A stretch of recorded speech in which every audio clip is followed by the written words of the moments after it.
前有很多书籍啊、知识，这些都是用台语去思考、去记录的。当我们会台语的时候，就可以看出其中有很多不同的意义。台湾有很多地名，其实当初在命名的时候是用台语来命名的。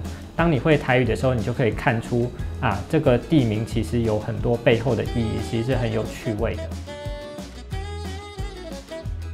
那虽然我们都完全跟小孩讲台语，不过他之后还会慢慢学习一些其他语言，像是在幼稚园就会因为同侪的关系学会华语。那当我们学会越多语言的时候，我们的发音就有更多的变化，就比较能更快的接受一种更新的语言。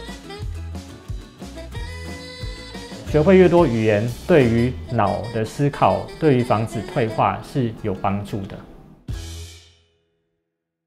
台语路协会是一个非常用心的团体，它举办很多儿童的台语活动。最近有办一场台语分享会，如果您对跟小孩讲台语有什么问题，想要了解更多的话，欢迎来参加。